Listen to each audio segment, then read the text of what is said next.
ప్రభు నామానికే మహిమ కలుగునుగాక. కూడి వచ్చిన మీ అందరికీ, కర్మల ఆత్మీయ సహవాస సంఘ విశ్వాసులందరికీ మన ప్రభువును ఆయన ప్రియ కుమారుడునైన యేసుక్రీస్తు వారి శ్రేష్టమైన నామలో శుభములు మరియు అందరికీ వందనాలండి. యెషయా గ్రంథం 1వ అధ్యాయాన్ని మనం ధ్యానం చేసుకుంటున్నాం. యెషయా గ్రంథం 1వ అధ్యాయం 5వ వచనాన్ని చదువుదాం. నిత్యము తిరుగుబాటు చేయుచు మీరేళ ఇంకనూ కొట్టబడుదురు. ప్రతివాడు నడినెత్తిని వ్యాధి కలిగి ఉన్నాడు. ప్రతి వాని గుండె బలహీనమయ్యను. అరకాలు మొదలుకొని తల వరకు స్వస్థత కొంచెమైనను లేదు. ఎక్కడ చూచినను గాయములు, దెబ్బలు, పచ్చిపుండ్లు. అవి పిండబడలేదు, కట్టబడలేదు, తైలముతో మెత్తన చేయబడలేదు. మీ దేశము పాడైపోయాను, మీ పట్టణములు అగ్ని చేత కాలిపోయాను. మీ ఎదుటనే అన్యులు మీ భూమిని తినివేయుచున్నారు. అన్యులకు తటస్థించు నాశనం వలె అది పాడైపోయాను. ద్రాక్ష తోటలోని గుడిసె వలెను, దోసపాదులలోని పాక వలెను, ముట్టడి వేయబడిన పట్టణం వలన సియోను కుమార్తె విడువబడి ఉన్నది. సైన్యములకు అధిపతియగు యెహోవా బహు కొద్దిపాటి శాసము మనకు నిలుపని ఎడల మనము సొదొమ వలెనుందుము, గొమొర్రాతో సమానముగా నుండు. నిత్యము తిరుగుబాటు చేయుచు మీరేలా ఇంకనూ కొట్టబడుదురు అంట. నిత్యము తిరుగుబాటు చేయడం, ఆ తిరుగుబాటు చేయడం వల్ల వారు కొట్టబడతారు. మరి ఇశ్రాయేలీల చరిత్ర మనం చూస్తే ప్రభు అనేక సార్లు వారిని శిక్షించాడు. ఇశ్రాయేలీలు ఎవరు? దేవుని పిల్లలు, దేవుని జనాంగం, దేవుని చేత ఏర్పాటు చేయబడినవారు, అబ్రహాము సంతతి, దేవుడు కోరుకున్న ప్రజలు. మరి వారిని కొట్టడం ఏంటి? మన ప్రభు న్యాయవంతుడండి. మన ప్రభు న్యాయవంతుడు, కృపగలవాడు, ప్రేమగలవాడు. ఇదొక కోణం. రెండవది న్యాయవంతుడు. పాపానికి తప్పక శిక్ష విధిస్తాడు. కాబట్టి తిరుగుబాటు చేసిన వారిని ఖచ్చితంగా శిక్షించేవాడు. ఆయనకు వ్యతిరేకమైన కార్యాలు చేసేవాళ్ళని తప్పనిసరిగా ఆయన శిక్షించే దేవుడు. ఇక్కడ 5వ వచనంలో ఇంకా మరొక భాగాన్ని మనం చదివితే, ప్రతివాడు నడినెత్తిని వ్యాధి కలిగి ఉన్నాడు. ప్రతివాని గుండె బలహీనమయ్యను. ప్రతివాడు నడినెత్తిని వ్యాధి కలిగి ఉన్నాడు. నడినెత్తి, తల అంటే తలంపులు చెడిపోయాయి అన్నమాట. ఆదికాండంలో చూస్తాం కదా. ఆదికాండం 6వ అధ్యాయం 5వ వచనం చదివితే, నరుల చెడుతనం భూమి మీద గొప్పదనియు, వారి హృదయం యొక్క తలంపులలోని ఊహ అంతయు ఎల్లప్పుడూ కేవలము చెడ్డదనియు యెహోవా చూచి. తలంపులు చెడిపోయినాయి. ఇర్మియా గ్రంథంలో అంటారు. ఇర్మియా గ్రంథం 17వ అధ్యాయం 9వ వచనం, హృదయము అన్నిటికంటే మోసకరమైనది, అది ఘోరమైన వ్యాధి కలది, దానిని గ్రహింపగలవాడెవడు. హృదయం అన్నిటికంటే మోసకరమైనది, ఘోరమైన వ్యాధి కలదు. ఇలాంటి మానవుడు తన్ను తాను బాగు చేసుకోలేడు. మనుషులు ఎవ్వరూ కూడా ఇలాంటి వ్యక్తిని బాగు చేయలేరు. ప్రభు అయిన యేసుక్రీస్తు వారు మాత్రమే సమస్తము బాగుగా చేయవాడు. అందుకే కీర్తనకారుడు అంటాడు 49లో, కీర్తన 49:7 మనం చదివితే, 49వ అధ్యాయం 7వ వచనం, ఎవడను ఏ విధము చేతనైనను తన సహోదరుని విమోచింపలేడు. ఎవరు బాగు చేయలేరన్నమాట. కానీ ప్రభు మాత్రం బాగు చేయగలరు. అందుకే మార్కు సువార్త 7వ అధ్యాయం 37వ వచనాన్ని మనం చదివితే, ఈయన సమస్తమును బాగుగా చేసి ఉన్నాడు, చెవిటివారు వినున్నట్లుగాను మోగవారు మాట్లాడినట్లుగాను చేస్తున్నాడని చెప్పుకొని అపరిమితముగా ఆశ్చర్యపడు. ఈయన సమస్తమును బాగుగా చేయుచున్నాడు. కాబట్టి మానవులకు యేసుక్రీస్తు తప్ప వేరొక గతి లేదు. ఇంకా మన భాగంలోకి వస్తే 6వ వచనం, యెషయా గ్రంథం 1వ అధ్యాయం 6వ వచనం చదివితే, అరకాలు మొదలుకొని తల వరకు స్వస్థత కొంచెమైనను లేదు. ఎక్కడ చూసినా గాయములు, దెబ్బలు, పచ్చిపుండ్లు. అవి పిండబడలేదు, కట్టబడలేదు, తైలముతో మెత్తన చేయబడలేదు. అరకాలు మొదలుకొని తల వరకు అంటున్నాడు. అంటే తలంపులు మొదలుకొని ప్రవర్తన వరకు పూర్తిగా చెడిపోయారు అని దీని భావం. ఎక్కడ చూసినా గాయములు, దెబ్బలు, పచ్చిపుండ్లు. ఇర్మియా గ్రంథం 30వ అధ్యాయం 12వ వచనం, యెహోవా ఇలాగు సెలవిచ్చుచున్నాడు, నీ వ్యాధి ఘోరమైనది, నీ గాయము బాధకరమైనది. నీ పాపములు విస్తరింపగా శత్రువు కొట్టినట్లు నీ గొప్ప దోషమును బట్టి నేను నీకు కఠిన శిక్ష చేసి నిన్ను గాయపరిచి ఉన్నాను. కాగా నీ పక్షమున వ్యాజ్యమాడువాడు ఎవడనూ లేడు. నీ గాయములకు చికిత్స చేయదగిన మందు నీకు లేదు. నీ వ్యాధి ఘోరమైనది, నీ గాయము బాధాకరమైనది. నీ పాపములు విస్తరింపగా శత్రువు కొట్టినట్లు నీ గొప్ప దోషమును బట్టి నేను నీకు కఠిన శిక్ష చేసి నేను గాయపరిచాను. అంటే మానవుని యొక్క తలంపులు చెడిపోయినాయి, మానవుల యొక్క చూపు చెడ్డది, వినికిడి చెడ్డది, మాటలు చెడ్డవి, క్రియలు చెడ్డవి, నడతలు చెడ్డవి. ఇవన్నీ చెడిపోయినాయి. మార్కు సువార్తలో చెప్పినట్టు, మార్కు సువార్త 7వ అధ్యాయం 21-22 వచనాలను మనం చూసినట్టు, లోపల నుండి అనగా మనుషుల హృదయంలో నుండి దురాలోచనలు, జారత్వములు, దొంగతనములు, నరహత్యలు, వ్యభిచారములు, లోభములు, చెడుతనములు, కృత్రిమము, కామ వికారము, మత్సరము, దేవదోషణ, అహంభావం, అవివేకం, ఈ చెడ్డవన్నీ లోపల నుండే బయలు వెళ్ళి మనుష్యుని అపవిత్రపరుస్తున్నాయి. ఇవన్నీ మానవుల హృదయంలో నుండి బయలుదేరి అపవిత్రం చేస్తుందని ప్రభువే చెప్పారు. అందుకే అవి పిండబడలేదు, కట్టబడలేదు, తైలముతో మెత్తన చేయబడలేదు అంటాడు. పూర్వకాలంలో వ్యాధులకు ద్రాక్షారసాన్ని, నూనెని వాడేవారు. లోకాసు వార్త 10వ అధ్యాయం 34వ వచనం చూస్తే, సమరయుడు దొంగల చేతికి చిక్కి కొట్టబడి పడిపోయిన ఆ వ్యక్తి దగ్గరకు వెళ్ళి అతన్ని చూసి అతని మీద జాలిపడి దగ్గరకు వెళ్ళి నూనె, ద్రాక్షారసం పోయి అతని ఆయన గాయాలు కట్టాడు అంటారు. తన వాహనం మీద ఎక్కించి పూటకోళం అన్నింటికి తీసుకుని పోయి అతను పరామర్శించారు. పూర్వకాలంలో గాయాలకి ద్రాక్షారసము, నూనె వాడేవారు.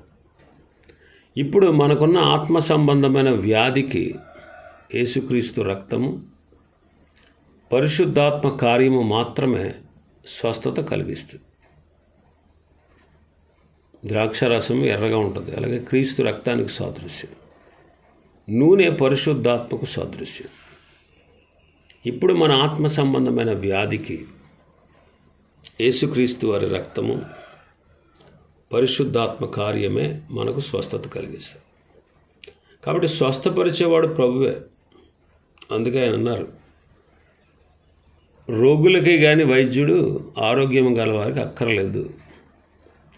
నేను పాపులనే పిలవచ్చుతని కానీ నీతిమంతులను పిలవరాలేదని ప్రభు చెప్పారు. లోకాసు వార్త 5వ అధ్యాయం 31-32 వచనాలు చూస్తే, అందుకు యేసు, రోగులకే కానీ ఆరోగ్యం గల వారికి వైద్యుడు అక్కర్లేదు. మారు మనసు పొందుటకై నేను పాపులను పిలవచ్చుతని కానీ నీతిమంతులను పిలువరాలేదని వారితో చెప్పాను. కొరింథీ మొదటి పత్రికలో కూడా చూస్తాం. 6వ అధ్యాయం, కొరింథీ మొదటి పత్రిక 6వ అధ్యాయం 9వ వచనం నుంచి చూస్తే, అన్యాయస్తులు దేవుని రాజ్యమునకు వారసులు కానేరని మీకు తెలీదా? మోసపోకుడి, జారులైన,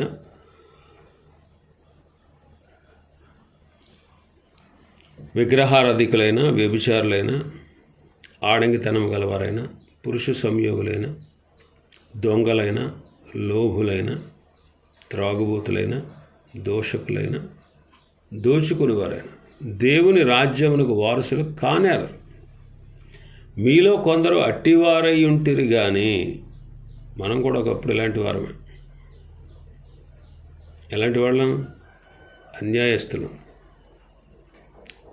జారులు, విగ్రహారాధికులు, వ్యభిచారులు, ఆడంగితనం గలవారు, పురుష సంయోగులు, దొంగలం, లోభులం, త్రాగుబోతులం, దోషకులం, దోచుకునేవారు.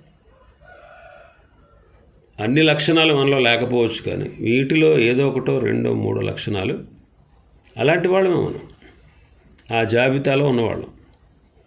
అయితే మనలో కొందరు అట్టివారై ఉన్నారు కానీ ప్రభువైన యేసుక్రీస్తు నామమునను మన దేవుని ఆత్మయందును మీరు కడగబడి పరిశుద్ధపరచబడిన వారే నీతిమంతులుగా తీర్చబడ్డారు. యేసుక్రీస్తు నామములో ఆయన ఆత్మయందు మనం ఏం చేయబడ్డాం? కడగబడ్డాం, పరిశుద్ధపరచబడ్డాం, నీతిమంతులుగా తీర్చబడ్డాం. ఇంకా మన భాగంలోకి వస్తే 7-8 వచనాలు. మీ దేశము పాడైపోయాను, మీ పట్టణములు అగ్ని చేత కాలిపోయాను. మీ ఎదుటనే అన్యులు మీ భూమిని తినివేయుచున్నారు. అన్యులకు తటస్థించు నాశనం వలె అది పాడైపోయాను. దేశము అంటే ప్రజలు, పట్టణం అంటే కట్టడాలు, భూమి దాని పంటలు పాడైపోయింది. ఇది ఉజ్జియా కాలంలో బాగానే ఉంది దేశం, కానీ ఆ తర్వాత కాలంలో ఉజ్జియా, యోతాము, ఆహాజు, హిజ్కియా వారి పరిపాలనలో భూమి బాగానే ఉంది, దేశం బాగానే ఉంది, ప్రజలు బాగానే ఉన్నారు, పట్టణాలు బాగానే ఉన్నాయి. కానీ తర్వాత కాలంలో ఏం చేయబడింది? అగ్ని చేత కాలిపోయింది. చెరను గూర్చి దేవుడు ముందే ప్రవచించాడు. లేవీకాండం 26వ అధ్యాయం 33వ వచనం. లేవీకాండం 26:33. జనములలోనికి మిమ్మల్ని చెదరగొట్టి మీ వెంట కత్తి దూసేదను, మీ దేశము పాడైపోవును, మీ పట్టణములు పాడుపడును. ఇది ప్రవచనం చెరను గూర్చి.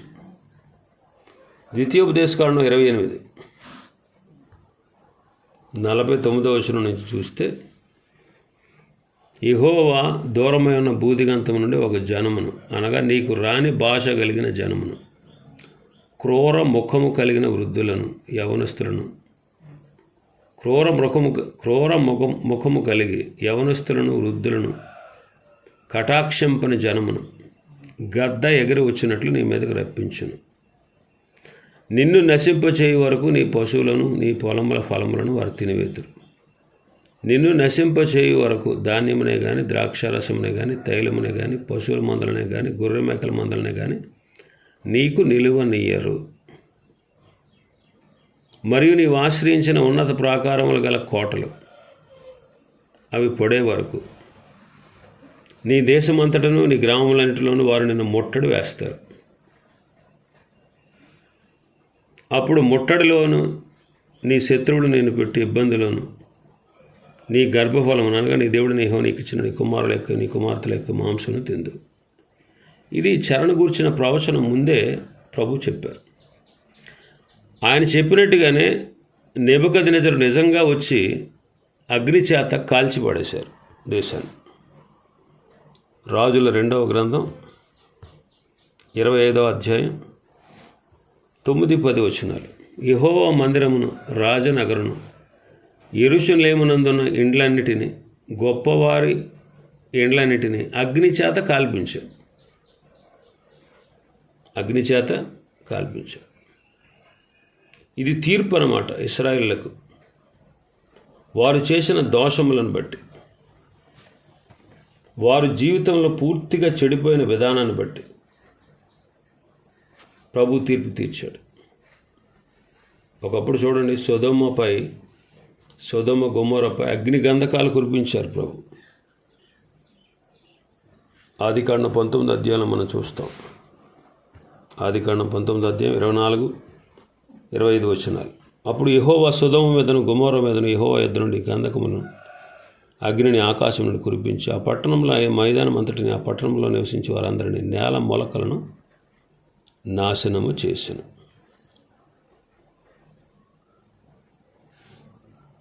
మత్తయి సువార్త 10వ అధ్యాయం 15వ వచనంలో ఆ మాట ప్రస్తావించబడింది. విమర్శ దినమందు సొదొమ గొమొర ప్రదేశముల గతి వారవదగినదై ఉండును అంటారు. ఇంకా మనం చూస్తే ఈ భూమి మీదకి రాబోయే అగ్ని గురించి పేతురు గారు రాస్తున్నాడు. పేతురు 2వ పత్రిక 3వ అధ్యాయం 7వ వచనం మనం చదివితే, అయితే ఇప్పుడున్న ఆకాశమును భూమి భక్తిహీనుల తీర్పును నాశనమును జరుగు దినం వరకు అగ్ని కొరకు నిల్వ చేయబడినదై అదే వాక్యం వలన భద్రము చేయబడి ఉన్నది. అగ్ని కొరకు ఇప్పుడున్నటువంటి ఆకాశము భూమి అగ్ని కొరకు నిలువ చేయబడ్డాయి. రాబోయే అగ్ని అన్నమాట. ఇంకా మనం చూస్తే అగ్ని అంటే పాపులను దహించేటువంటి అగ్ని. మత్తయి సువార్త 3వ అధ్యాయం 11వ వచనం. మారుమనసు నిమిత్తం నేను నీళ్లలో మీకు బాప్తిసం ఇచ్చుచున్నాను, అయితే నా వెనక వచ్చేవాడు నాకంటే శక్తిమంతుడు, ఆయన చెప్పులు మోటిగిన నేను పాత్రను కాను, ఆయన పరిశుద్ధాత్మలోను అగ్నితోనూ మీకు బాప్తిసం ఇచ్చును. అంటే పాపులను దహించు అగ్ని అన్నమాట. పాపులను దహించు అగ్ని. అందుకే ప్రకటన గ్రంథంలో ఏమనుంటుంది? 21:8 పిరికివారును, అవిశ్వాసులను, అసహ్యులను, అరహంతకులు, వ్యభిచారులు, మాంత్రికులు, విగ్రహారాధికులు, అబద్ధికులు అందరూ అగ్ని గంధకములతో మండు గుండములో పాలు పొందుతారు. ఇది 2వ మరణం అంటారు. పాపులను దహించు అగ్ని. కానీ ఈ అగ్నిని మన ప్రభువుని యేసుక్రీస్తు వారు భరించారు. విలాప వాక్యములు 1వ అధ్యాయం 12-13 వచనాలు మనం చదివితే, త్రావును నడుచువారులారా ఇలాగ జరుగుడు చూడగా మీకు చింతలేదా? యెహోవా తన ప్రచండ కోప దినము నాకు కలుగజేసిన శ్రమ వంటి శ్రమ మరి ఎవరికైనా కలిగినదో లేదో మీరు నిదానించి చూడుడి. పరమ నుండి ఆయన నా ఎముకల మీదకి అగ్ని ప్రయోగించి ఉన్నాడు. అది ఎడతెగక వాటిని కాల్చుచున్నది. నా పాదములు చిక్కుపరచుటకు వలయొగ్గి ఉన్నారు.